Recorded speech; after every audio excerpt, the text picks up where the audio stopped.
Hello and welcome to La Jolla Babylon, Season 3, The Undoing of a Suburban Punk, a podcast where I read stories of my extended Gen X adolescence to my coddled millennial little sister, writer, actor, and comedian, Katie Hartman. I'm your host, Aaron Hartman. And if you like what you hear, the best thing you can do is to please share this podcast with someone who you think will like it too. Okay, enough of that. Here we go.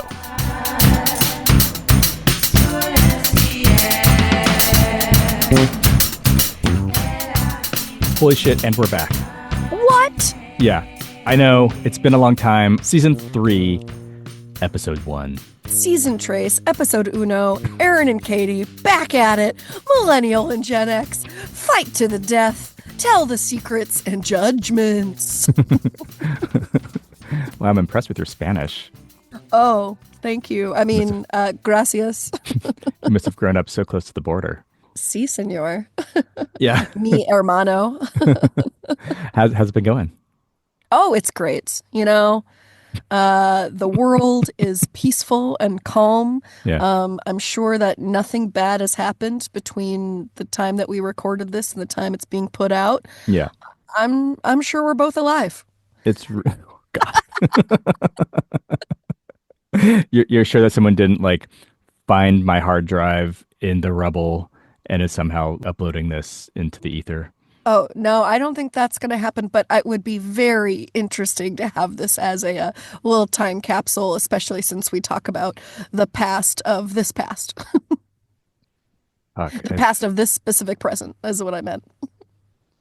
Wow, you just totally blew my mind. I feel like we're in some like Terry Gilliam movie from the 90s or something. And that's why you pay me the big bucks. So we are starting a whole new season. Shit gets real. It's gonna be a little bit of a ride, and you know, Adam becomes kind of an adult in this season. Okay, so no one's eating tampons. I did not say that. Okay, great. That I have hope still. Yeah, every season there should be one parallel to the tampon eating. The shit sandwich was season 2. Yes. God, yeah. Yeah, I think I know what season 3 is going to be. So yeah. so buckle up. Click. Adult, but still not very mature. That's a great tagline to the whole show. Yeah, adult, but still. All right, I'm done. Have you gotten any feedback about the podcast? I have, yeah, and it's been just pretty much lovely. You know, people have written a little bit on the social medias and also privately. You know, a little bit of emails and DMs and stuff and texts from people I actually know, and also some people who were there in certain places. Yeah, have you gotten any crazy messages from people that you talk about? No, but I've had some crazy messages from people who know the people who I've talked about. Yeah. Okay. And so, you know, and I've had some corrections here and there, which I was expecting. Well, you know, there's and people a are billion like, sides to every story. And there's a lot of like, who is this person? Who is that person? There's a lot of those kinds of things. And you have to be like, well, this person is sort of an amalgamation of these two other people, blah, blah, blah, blah, blah. Yeah, exactly.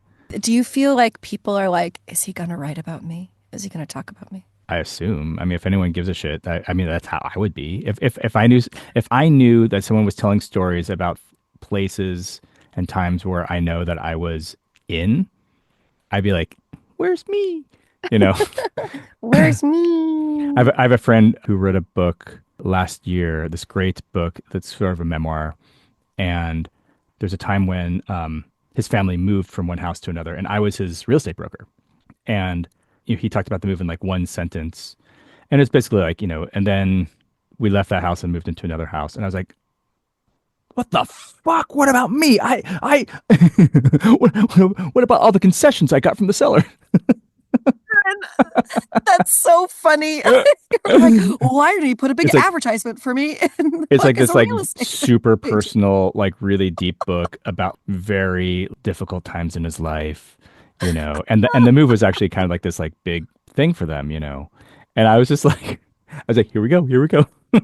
You know what? I'm sure the editor made him take it out because it was just too good. It really Too good. overshadowed the That's right. rest of the book. Yeah. It's like, you know what? Take this Aaron character Yeah. and make a whole memoir just about him. Yeah, it was like it's like I know your family was going through some serious shit, but like as soon as you bring this realtor character in, like the whole thing shifts and that's all anyone wants to know about. Yeah, I forgot everything else about the book except about the process of selling and buying a new house. That's right.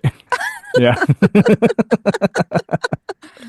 Yeah. So Well, I do wonder, if people have those kinds of expectations or thoughts. And what I have included, sometimes it's random things that just felt important to me while I was writing. And then there are a whole like my closest friend, Zach Margolis, is not in this. yeah, it's I have noticed that. Yeah. Um, Yeah. I mean, he cool. is one of the most important people I've ever known in my entire life. Like I love this guy dearly. And Just not enough to like maybe he should have eaten more tampons in his time. That's right. Yeah. So, it is a little bit random. Sorry, Zach. So let's just talk about what's about to happen. Great. All right. It's 3 chapters. And the first chapter is about a time when I was visiting San Diego when I was in college. And I hang out with Dan Jones and his dad, who was recently released from prison. Okay. Okay.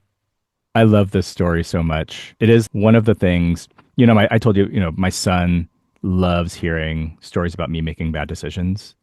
Hmm. And this is one of those stories. Oh boy. Love it. I said yes when I probably should have said no. So. Aaron.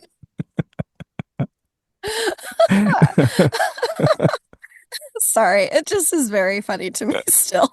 When it's just sort of like, I made some choices in my life and Yeah, I was I was a little too old to like blame just being young, yeah.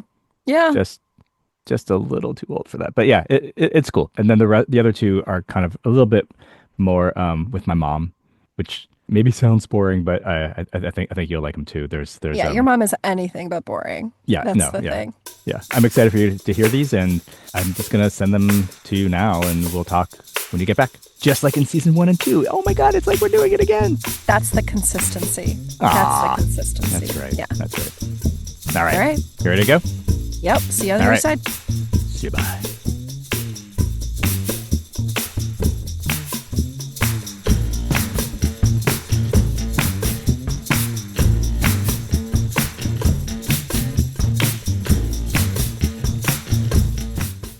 Of Cactuses. I was in my last year of college when Dan Jones finished his stint in the Army. His father, Scotty, had gotten out of prison and was living in Dan's grandmother's bedroom. When I came down from Washington to visit my family, Dan Jones made sure to come down from his community college in Oakland to visit his. He and I visited his grandmother during Thanksgiving break. Scotty Jones was in an especially hyper mood.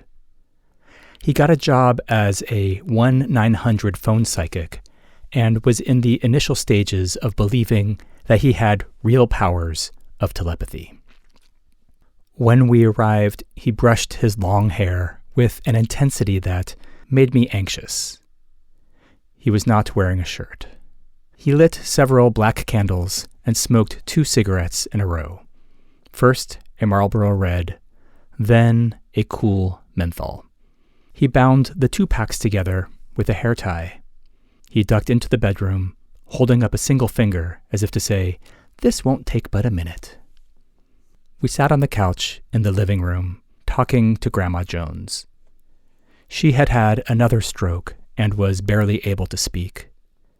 Dan Jones got up and began removing Scotty's dirty dinner plates from her hospital bed.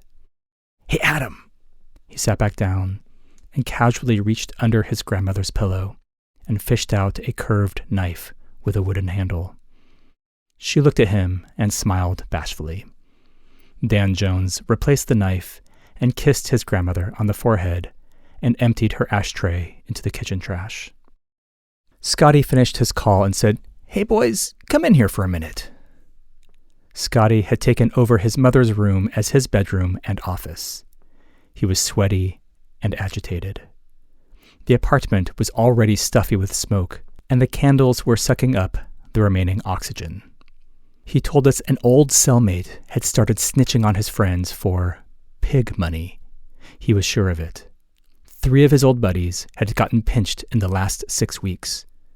Meanwhile, this chump is living clean in the fucking suburbs, telling all of his new cop friends where to go bust some guys. And, to top it off, this fucker is growing 2 huge San Pedro cactuses in his front fucking yard.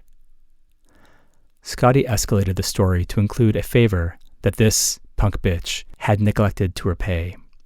He did not elaborate on what the favor was, and we did not ask. Scotty's voice softened. "Hey guys, I gotta stay here with Mom, but could you do me a huge favor? Would you go to this idiot's house? I'll give you his address. And will you take this machete and these towels, and would you bring those cactuses back here for me? They are rightfully mine, you know." Scotty pulled a new machete out of the closet and some towels from a drawer in the kitchen. "You fellas want hats? I think you should wear hats for this caper." I could see why all of his friends were in jail. I liked Scotty Jones a lot. He had an infectious way of turning everything into an adventure. Even his cheap phrases felt genuine and helpful coming from him. "Don't do the crime if you can't do the time," and "a pocket knife that don't lock ain't no knife at all" were 2 of my favorite Scotty-isms. He gave us this guy's address, which was not in the suburbs. It was very much in the urbs. About as urban as it gets in San Diego, actually. We drove my mom's car and parked around the corner, put our hats on, and observed the situation. I probably wouldn't have gone along on this, but Scotty called it a caper, and that sounded fun. The cactuses were there, 2 huge plants, each about 8 feet high, arching over at their prickly peaks into dark green hallucinogenic rainbows. They were probably 25 years old. We peered under the bills of our caps. The street was silent as the desert. We closed our doors as quietly as we could, and Dan Jones walked swiftly with the long blade concealed at his leg. We stepped softly onto the yard and heard the lava rocks crunch underfoot. "We should do this fast. Dad says this guy has guns." Awesome. Dan Jones handed me the machete, and with the towels, he took hold of the tip of the plant.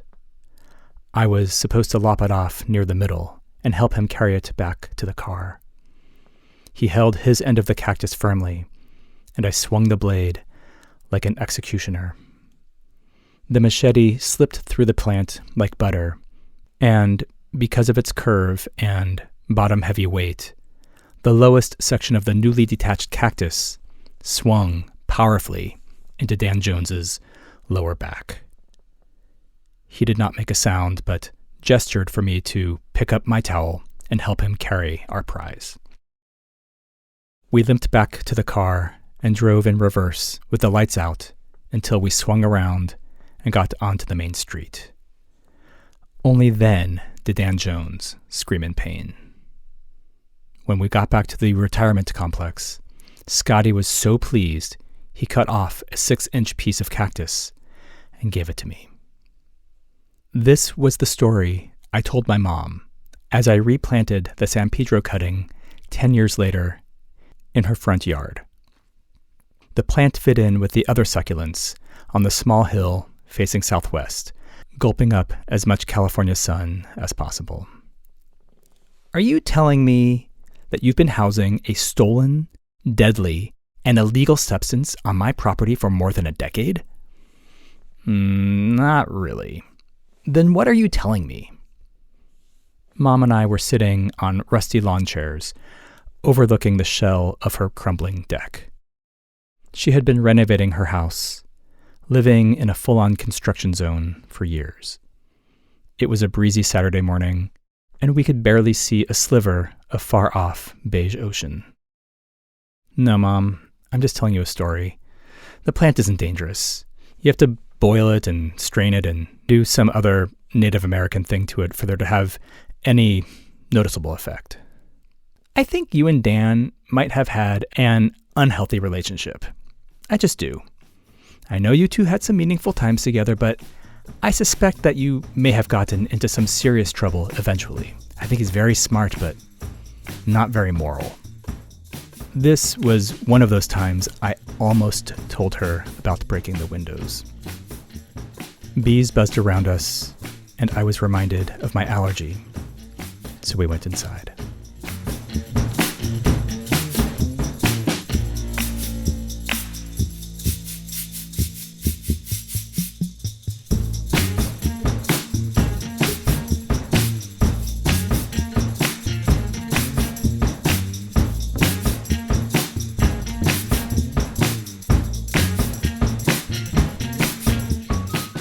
Of renovations.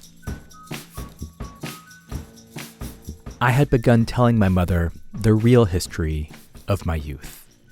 It seemed like a good idea at the time. I watched my dad die of cancer a few years before, and I wanted my remaining parent to know the kind of life I lived under her roof. She and Jean finally divorced. Jean had been staying in the house, creating a depressing path of well-tread carpet from the garage door to the kitchen and his bedroom. My mom floated around, moving in and out of the 3 rental houses she and my father bought in the 1970s, boxing up and stashing her belongings in one garage or another. There was no greater sin than to pay capital gains. She bought a fancy blender and made disgusting smoothies, and would do manic squats in the middle of conversations. She drove nice cars, which usually had the seats folded down so she could cart bed frames and laundry baskets full of kitchenware. She was always late, and she never knew where anything was. Any new freedom my mother had gained by divorcing Jean was checked by becoming the full-time caregiver for Grandma as she dwindled into convalescence. Mom felt she could not afford to hire a nurse, so she took on boarders and moved Grandma in as well. She cooked, cleaned, and provided rides to Grandma every day. She did all of this with a stoicism I didn't know she had. You do what you gotta do. She became obsessed with her own health and healthcare. She told Sharon and I about the impressive bureaucratic path she blazed to get her amazing health insurance as if it was a fairy tale. She took great care of Grandma and would slip out after dinner to sleep with Jean most nights. Years went by and the real estate market tanked. Jean finally moved out, so the new plan was for my mom to move into Loring. She would renovate and make that house into the home she'd always imagined it could be. She took out a huge loan and started shopping for appliances. Mom went through several dubious contractors, all of whom seemed to disappear for weeks at a time. She eventually found someone who could work at her pace, a nice-looking man with smart, watery eyes and a slight Polish accent named Mike. My mother called him a one-man construction miracle. She paid him cash at the end of every day. When I arrived, they had been working together for 2 years longer than originally planned. I don't think she ever knew his last name. They flirted like teenagers. Oh, I've got Mike taking out walls. I've got some new ideas about what to do with the area where your bedroom used to be. Mom gave great advice and obsessed about business strategies, yet she would live in a construction site for years, only to change her mind as the final touches were being made. After introductions, Mom and Mike went to work, talking about how many inches the door to the new bathroom downstairs needed to be if they wanted it to be accessible for wheelchairs. Oh, Christy's on crutches. My friends are getting older. I don't know. It seems like if I'm going to have parties here at my age, I can assume that at least one person might be in a wheelchair. Neither Mom nor Mike ever wrote anything down. No plans, no contracts. They were improvising. The entire kitchen was gone. Pipes and wires dangled spookily from the ceiling, and the wall separating my old room from the rest of the house was no more, making space for a second living room for all those parties she was going to start having. This was my first trip back to San Diego in over a year, and it was especially difficult. The visit was disorienting. I watched my mother lose her phone, purse, and sunglasses every day, make plans around her new narcoleptic boyfriend's unpredictable schedule, and spend hours returning nearly every item she'd bought the day before. She was no longer welcome at the Home Depot paint department. I walked past the couch where I used to watch TV, and past my mother and Mike as they made paths in the dust with their feet to show where walls could go and how the new furniture could fit into the room. While she and Mike talked about marble versus granite countertops, I wandered around, looking for distractions. I saw a stack of photographs in a Ziploc bag and started flipping. Pictures of her houses, a crack in a driveway, my mom's car sitting next to a fire hydrant with a parking ticket tucked under the wiper. Nothing much. In order to receive money from California as a primary caregiver, my mother had to show how and why she was treating her mother. One issue she had discovered was that our 90-year-old matriarch's vulva had come undone. What had been an internal piece of equipment became something like a swinging udder. It's not a rare condition, and it really only takes a gentle retucking to put it back in place, which my mother did every morning. My mother felt that this good deed would best be explained to the state with a photograph of my naked grandmother leaning against a chair with her vulva turned inside out. I saw the photo and screamed, just like you would have. Mike was taking a lunch break, and Mom was in the destroyed kitchen talking on the phone to one of her 12-step people. Overeaters Anonymous, or Adult Children of Alcoholics Anonymous, or Gamblers Anonymous, or Clutterers Anonymous, or Codependents Anonymous. I was never sure which. They were anonymous. I showed her the picture and mouthed the word, "Why?" She laughed so hard, she hung up on her sponsor.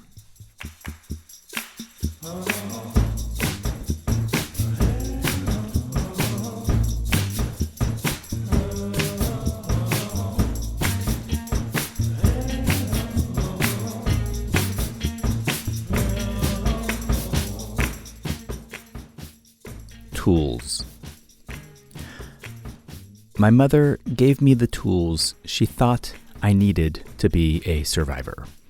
She taught me how to use chopsticks when I was 5 and how to sew when I was 11. But there was always a piece missing from her bag of tricks. I was once visiting from college, and my mom offered me $50 to go to my childhood home and replace a toilet. I had not been inside that house since the day we moved when I was 14. She told me I would need to take up the surrounding linoleum, which might be difficult to salvage. So she handed me a garbage bag containing a hairdryer and a spatula. The former was to help loosen the flooring, and the latter was to help get under the molding. She chuckled to herself about me thinking she was nuts. The bathroom was attached to the bedroom I was conceived in. The house was being rented by a cult named Circle of Friends. The leader was a suspiciously handsome man who looked like a 1930s matinee idol with long hair. The life-size photo of him that hung prominently in the living room showed the guru smirking twinkle-eyed, just like Rhett Butler would have.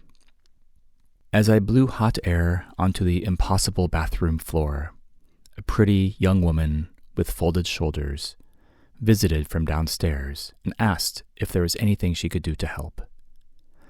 Not only was there nothing anyone but a real plumber could do, there was no place for her to stand. Her name was Jade. She sat cross-legged just outside the door, and we talked for an hour until she asked me if I was happy with my life. I told her that I was. She said, "With me, I was just like, there's something missing, I knew. She was in a cult, living in my childhood home. It took me 8 hours of blow-drying, scraping, and draining to replace the toilet. It looked like crap, but the cult leader didn't complain, so I was successful. I thought about trying to sleep with Jade, but was just barely old enough to know what a bad idea that would have been."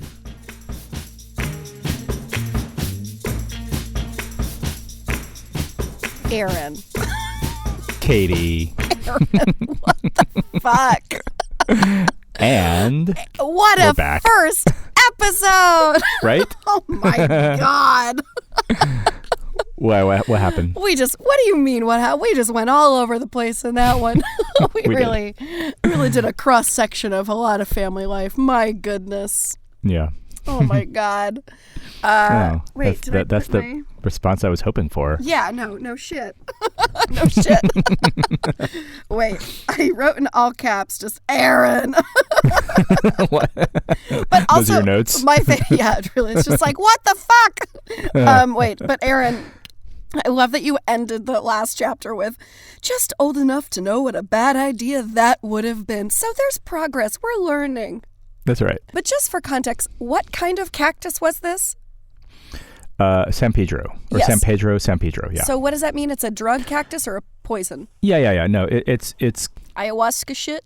it's sort of like a peyote. Oh, okay. But from my very, very, very small amount of research, I think it's harder to process. I think you have to boil it for a day, and then you can't just cut a this. slice and start snuffing down on it. No, I mean I could be wrong. Yeah. Someone out there might write in and tell me, no, it's actually here's how you do it. Here's the process. Here's the step-by-step process. But yeah, wild. You fellas want hats? for this caper. I mean, he called it a caper. I'm sure it's fine. What a con sending these two guys to do his dirty work. Couple idiots, right? Oh my God. I know. So funny. So dumb. Yeah, a little dumb.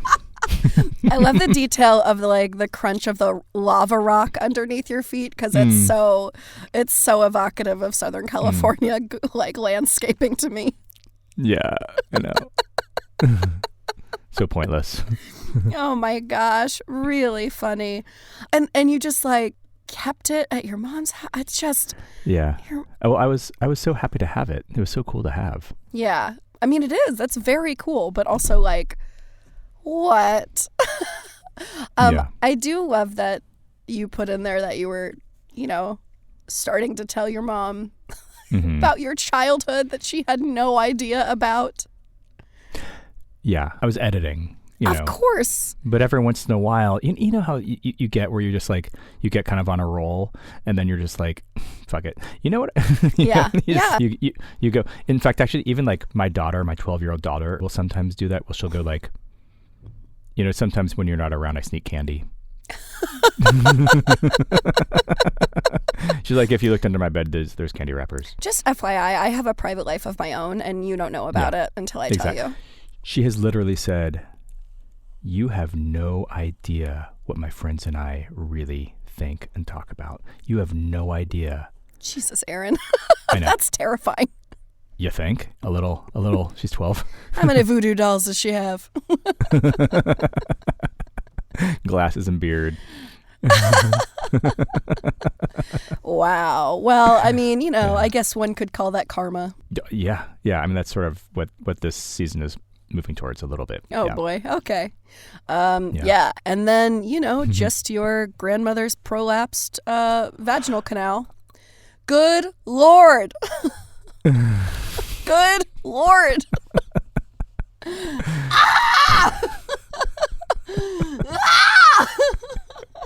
You don't need to move away from the mic to laugh. No, I'm screaming. Okay. I just don't want to blow out people's eardrums. Oh my God. What a picture. Yeah. Literally. Wow. Yeah, I mean, those years in the sort of mid 2000s, I guess. And my mom and I, we were really close. Yeah. It's a little bit hard to be close to her, but like, I feel like I was as close to her as I could have been. Yeah. Yeah, like I was like just earnestly, it wasn't like rubbing anything in her face. No, you wanted her to know you as a person, as an adult. Yeah. And she wanted you to know her and her mother as full naked adults as well. I mean, that photograph was, it was just like in a Ziploc bag. No, with I a bunch of other know. pictures, But holy shit. Like, what a thing to just like find among other totally random pictures. Yeah, no, that's... I would have screamed as well. Yeah, and just her laughing. Her laughing. Yeah, and that's the thing about my mom. And this is the thing. You could get my mom laughing. Like, nothing delighted her more than me calling her out on her like ADD shenanigans. Sure. You know what I mean? Yeah. She would just like cry. Like I could get her going, laughing so hard, just describing what she's doing at the moment. Yeah. Just, you know what I mean? Yeah. Just she loves gentle roast. like here. Okay. I think the best way to distill her whole way that she was in the world is her talking about her coffee game. Okay, so she drank Kirkland instant coffee. Mm-hmm. You know those like big like 3-pound green tins or whatever, and she would use San Diego tap water, like the worst tasting water probably maybe in America. I don't know. I haven't been to every single city, but very, very disgusting. Famously disgusting. So she would, drink that coffee, and then she would drink half of it and would forget to finish it. And then she would put half a cup of coffee, of this terrible coffee, in the microwave, and then she would forget that, right? And so there was always, you open up the microwave, there was always a half a cup of coffee in there. And I remember once I came home to visit, came down, she picked me up from the airport, and we walk into the house, with my bag and everything.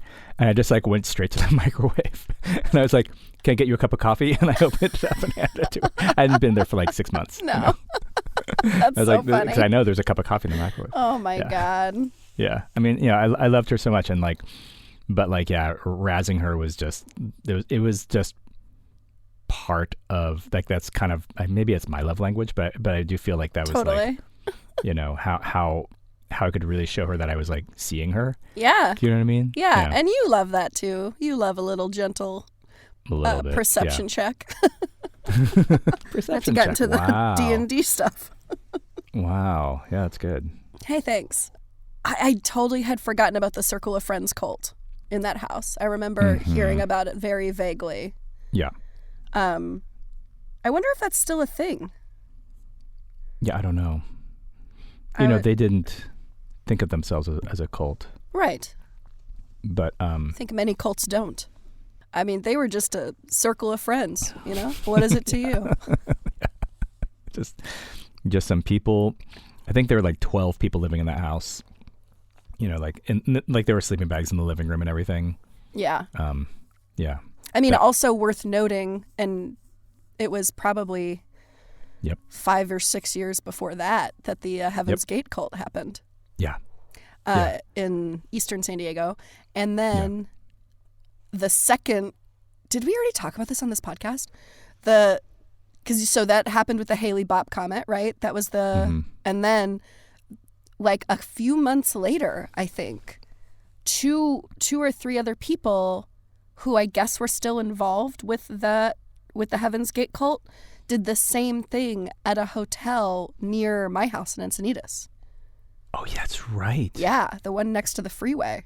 That's right. Yeah. And it was like, everyone was like, bruh, you missed the comet. What are you doing? Like, it was like the purple Nikes. The whole thing was the same. Like it was. Weird. Is that crazy? Yeah. Oh, those, and they barely got in the news. I mean, it was, I just remember there were helicopters and stuff around because the Heaven's Gate thing was so like, everybody was like, what the heck is going on? Anyway, early days of Airbnb or whatever. They're probably renting that house from someone like my mom. Yes. Oh my God. Yes. Yeah. So, I mean, just, it could have been worse, I guess. Yeah.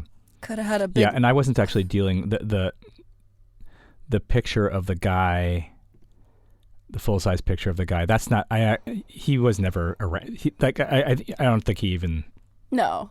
Yeah, I was dealing with like a woman who. Yeah, this is a subsect of. Was like the manager. Friends. Right. Yeah. Yeah. Right. Yeah. Right. Circle of acquaintances. Thank you. But I do love that she was also just like, you happy with your life? Mm-hmm. Mm-hmm. Yeah. You know, just checking, just throwing those feelers out there. Mm-hmm. Yeah. And I was also old enough to see that for what it was immediately, you know? Yeah. Yeah. And when she was like, 'cause, you know, for me, I was like, here we go. Just something was missing, and I found it with my friends in a circle. With my friends in a circle. We just sit around in a also, circle. I'm not allowed to eat more than 1,500 calories a day, but I love cottage cheese. Yeah. I can't eat bananas because, Because you know about that thing, like Krishnas don't eat, like they keep the diet very low potassium because I guess to keep their energy sort of low. It's like this whole... I didn't know that. Yeah. That's okay. That's fun. Okay. Well, yeah. We're not a cult podcast, but, we can bring up random trivia that we know. This manuscript's going to end eventually, and we may need to start grasping at straws to go for season 4. Katie and Aaron talk about things they really don't know about. Well, Aaron, if you join a cult right now, if you leave your family to join a cult, and then you can write a memoir based on that, we can keep this going. Like we'll have content. You just need to create it. You need to live it now. Love that idea. You're welcome. Done. Oh no! What hath I done? My bags have been packed for years, just in case. Just in case somebody lightly suggested that you leave. like half-heartedly, jokingly. Well, these were some good chapters to start us off for season 3. Thank you. Thank you. I'm just so glad that you don't know these stories. I'm just so glad that you never wanted to share your truth with me so that we could do it publicly. And that feels great. Yeah, that's what we do. That's what we do. We bottle it up until it's time to go public. Mm-hmm. Yeah. Yeah. And then we get our shareholders. I don't know anything about business going public. Oh, let's cut this out. Like a business that goes public? Tell me more how that works. Oh, boy. Season 4 is actually going to be a business podcast. Oh, my God. Where Katie and Aaron figure out how businesses work without looking anything up. Oh, boy. Just kind of spitballing. Yeah. I assume there's a... Is there like a board? I think that, Do you have a board? When do you get they a board? decide the tax ID LLC. We don't know how the world works. No, that's okay, though. Because it's going to end soon, so... What I see in my dreams. Yeah. Anyway. Well, man, great. We're coming to the end of our first episode, and I couldn't feel better. Me too. Yeah. Glad to be back. Yeah. Glad to hear more tales. Yeah. How many more times do you say the word vulva in this season? Do you know? Do you have a tally on that? I'll keep a tally. I'll keep a tally on that. That might be the one and only time. Great. because the other times you miscall it a vagina.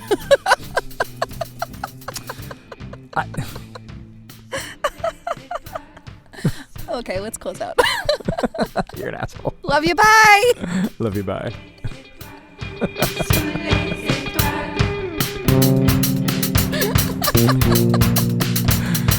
Oh, yeah. All right, stop. You fellas want hats?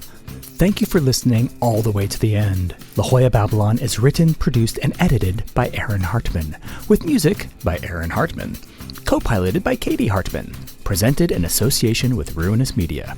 We'd love to hear from you. You can find us on Instagram, or you can send us an old-timey email at lajollababylon@gmail.com. Please subscribe so you don't miss an episode. Your review and 5-star rating will help others find this fucking podcast. To hear more episodes of this show or other Ruinous Media podcasts, please go to ruinousmedia.com or wherever you get your podcasts.